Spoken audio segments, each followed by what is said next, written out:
Good morning. Thank you all for coming out. My name is Nathan Williams. I am the criminal chief here in the District of South Carolina at the U.S. Attorney's Office. We're here this morning and appreciate you all coming out to talk about a significant investigation that was conducted by the Department of Homeland Security Investigations and the IRS. And over the last several weeks, 12 individuals that were investigated have pled guilty pursuant to charges that involved employment tax fraud and the hiring of unauthorized aliens. Again, the investigation was led by the IRS as well as Homeland Security Investigations, and it is one of the largest IRS investigations, not only in the PD region, but also in the history of the state of South Carolina. The pleas came as a result of a multi-year undercover investigation. Essentially, that was throughout the Myrtle Beach area, as well as up and down the South Carolina coast. I want to thank certainly those federal partners, the IRS, Homeland Security Investigations, as well as the Myrtle Beach Police Department.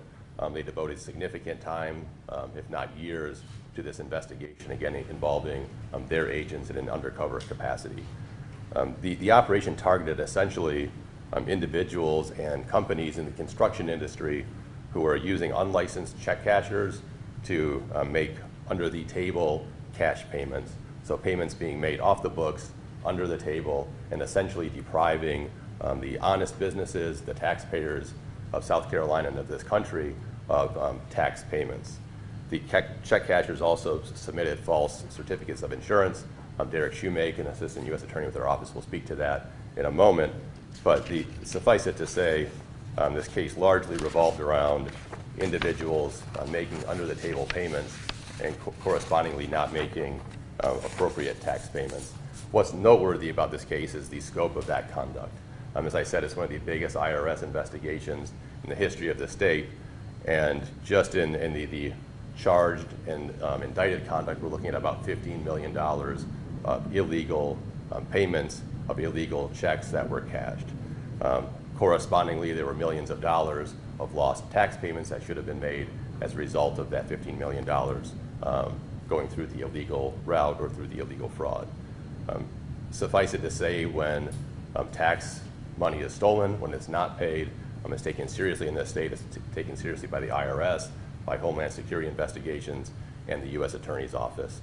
I think sometimes people think not paying taxes is routine, and I think this case shows that that's certainly not the case, that there's no refuge for the folks who think they can avoid paying taxes, especially when we're talking about millions of dollars. Finally, I want to say that the impact of a case like this is frankly on the honest businessmen and businesswomen who are paying these taxes, and frankly the American taxpayers who are doing the same thing. I can assure you all that Homeland Security Investigations, the IRS in this office, will continue to follow up on these types of cases. This is one example of the type of work we target in the federal system, and I think as you hear the details of this, it's maybe accepted by some folks, but certainly not by law enforcement at the federal level. I'm going to turn it over now to Derek Shoemake. He's an assistant United States attorney with our office. Thank you, Nathan. So the first thing I want to do is reiterate that nothing in this case would have been possible without the help of our federal and local partners that you see behind me here, specifically the IRS, Homeland Security Investigation, and invaluable assistance from the Myrtle Beach Police Department. And to sort of give you a recap of what happened in this case, beginning around late 2018, IRS and HSI began jointly investigating the practice of illegal check cashing within the construction industry here in the Myrtle Beach area and really all around the South Carolina coast.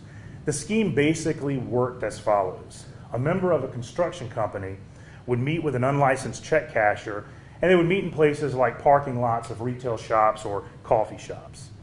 The construction company would give the check casher a business check that was made out to a company the check casher had created. The check casher would then give the construction company person effectively a sack of cash, less about a 3% fee. And in exchange for these services, the check casher, in addition to holding back their fee, would also provide a certificate of insurance that didn't actually cover anyone's employees. So for example, someone might go into a parking lot with a $10,000 business check. They give that $10,000 business check to the check casher. They would give back $9,700 in cash check casher would keep the $300 and give them a certificate of insurance that, again, did not actually cover any employees. So the parties agreed that what would happen on paper is that the check casher would look like a subcontractor, and that construction industry person would be able to go to their job site and say, all these employees here work for this subcontractor. In reality, there was no subcontractor. There was simply a check casher that was funneling cash in, which allowed people to make these under-the-cover payments. And it allowed to hide the true nature of the scheme, which is effectively paying both unauthorized aliens and paying sometimes American workers under the table.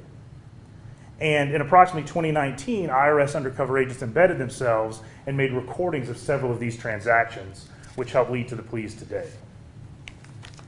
As we mentioned, 12 defendants have pled over the last several weeks, and those 12 defendants represent 7 companies. Specifically, all those companies operate in the Myrtle Beach area and throughout the South Carolina coast. Those 7 companies are Daniel Lavoie Construction Services, Duran Masonry, Extreme Siding, Master Homes Calabash, Metro Concrete Finishers, Master Homes Design Center, and Paint by Numbers. The individual defendants in these cases all had ownership interest or helped run these companies.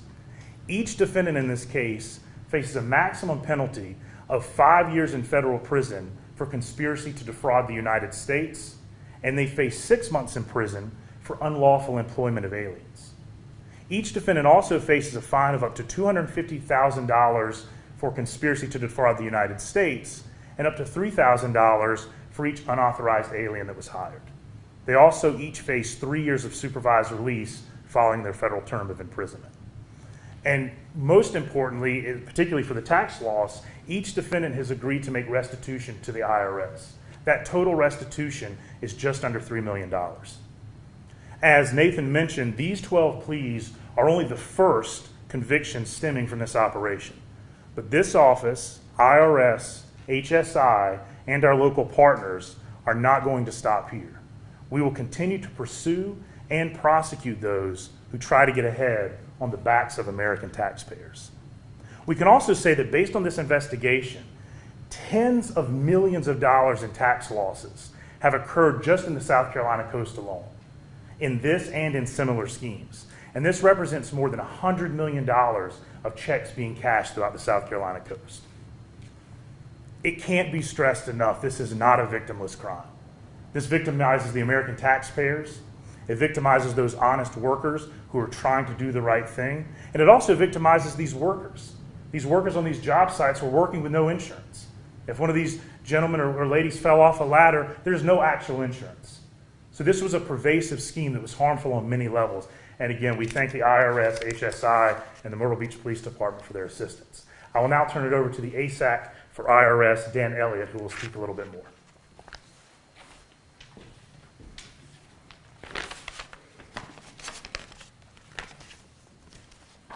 Would like to thank Crim Chief Williams, AUSA Shumate, HSI, ASAC Crab, and the Myrtle Beach Police Department for their assistance.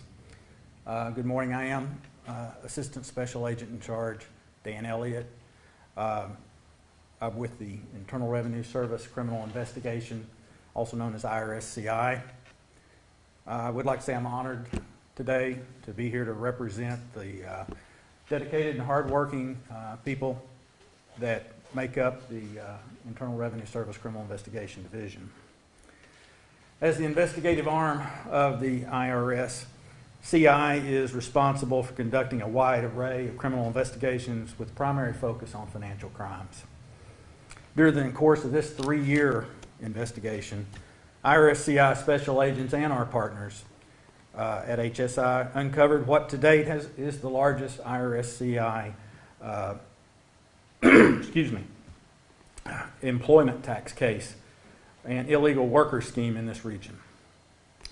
An investigation of this duration and complexity can be accomplished only through excellent coordination and collaboration. The successful resolution that we have here today to announce was executed by having every partner agency bring to bear their respective jurisdiction and expertise with a singular focus on justice.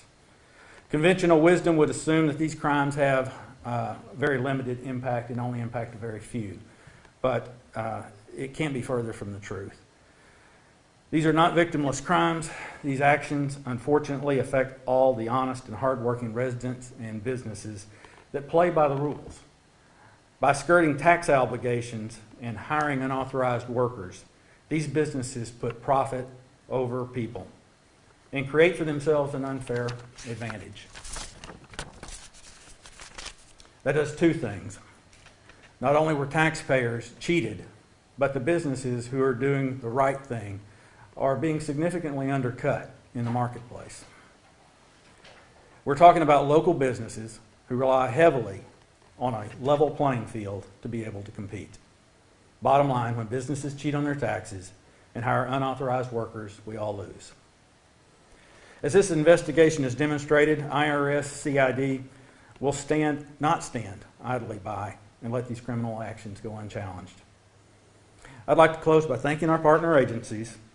We're proud to work with our law enforcement partners at the U.S. Attorney's Office, HSI, the Myrtle Beach Police Department, to investigate and prosecute individuals who attempt to enrich themselves by fraudulent means and put a stop to other types of financial crimes. Thank you. Good morning. I'm Scott Crabb. I'm the Assistant Special Agent in charge for U.S. Homeland Security Investigations. I cover the investigative oversight for the Eastern Carolinas. First, I'd like to commend the investigative and prosecutorial efforts of the people standing here behind us, but also standing in the back of the room. Their dedication, the support from the Myrtle Beach Police Department, the partnership with IRS and HSI is robust and strong, and that's what led to the success in this investigation. This is a complex investigation reliant on significant expertise in financial investigations, labor exploitation, and tax fraud. So you've already heard today the defendants in the case exploited workers' vulnerabilities. They did it for their own financial gain and their personal gain at the demise or the expense of the health and safety of the workers in this case, but also the local businesses in this area. So by building this extremely strong partnership with the IRS, the Myrtle Beach Police Department, we were able to leverage our very unique investigative authorities around tax fraud, financial crimes, labor exploitation, and deliver a significant blow to the defendant's operation, but also to deliver a message to the area that we won't tolerate this type of activity, that you will have this partnership that will withstand, and we will pursue those attempting to do this same type of crime. So with that, I'd like to once again thank the people standing in this room, the HSI, IRS special agents, the support staff for these agencies, our agencies, and the U.S. Attorney's Office for their dedication and support as well. It was a very good case, and it's ended very well, so thank you. So, ladies and gentlemen, that concludes our prepared remarks. Are there any questions from anyone from the media? Yeah. How did y'all first hear about this stuff going on? So, obviously how investigations start, sometimes a lot of different ways. Obviously in this case, we don't want to get into exactly how this investigation started because, as I mentioned, this is just the beginning of something. But I will tell you that when you're moving $100 million in cash checks through a region the size of the South Carolina coast, people are going to hear about it and talk about it. And then it comes to our doorstep. Are you under any understanding that any of the workers might have known, or is that still something that needs to be investigated? So, obviously we're still looking at, certain aspects of this case. And really what this case is about those who are facilitating this. These workers in a lot of ways are as much a victim as the American taxpayer. They're out there trying to do a job. They're told they have insurance. So really the focus of this case has been on those who are perpetrating these schemes against the IRS. Do we know how many workers that were impacted by this? I don't know if we have a best guess on that. I think it's fair to say that certainly through not just the scheme that was indicted, but the scheme overall, hundreds and hundreds of workers are being impacted. There's no doubt about that. Did y'all ever come across an instance where some worker actually did get hurt and then found out, oh, I don't have insurance? So we don't have those allegations in the public record, but certainly we have heard stories indirectly of that happening on job sites, although I can't say we have a specific example of this happening in this case. And part of the reason for that is the exact problem in this case, right? If something like that happens, they're going to keep it under wraps. Everything about this incentivizes secrecy and avoidance. And so if a worker gets hurt, there's no incentive at all to tell anyone.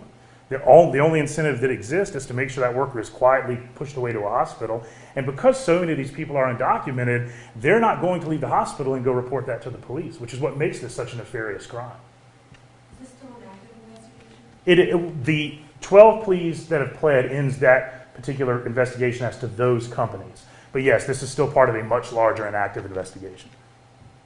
And just for clarification, there was the 12 people guilty, and I think later on I might have just miswrote this down. There was something that there was 5 pleas. Was there 12 people? So there were 12 plea agreements and 7 companies. Now the companies themselves did not enter plea agreements, but the 12 individuals represent 7 different companies. So the pleas were 12 individuals.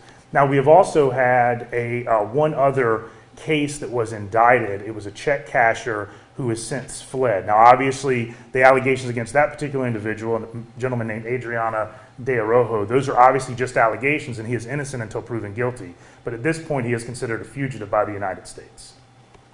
Now, just question here. Why is it that construction companies were taken as not other industries, other sort of businesses that are also in here in Amsterdam? You know, it's not really something we looked into. I don't really have a great answer for that. I do know that we see it, for whatever reason, it's more prevalent in the construction industry. Have these defendants been sentenced yet? They have not. So last week, the 12th defendant, the 11th and 12th defendant pled last week. The sentencing will occur after, in a federal court, the judge gets a pre-sentence report that, in this particular case, it's Chief Judge Brian Harwell of the United States District Court. He will evaluate that pre-sentence report and sentence the defendants to an appropriate sentence. So that has not happened. That could happen anywhere between 35 and 70 days on average, but there's no set date yet. The 12 know each other or work together?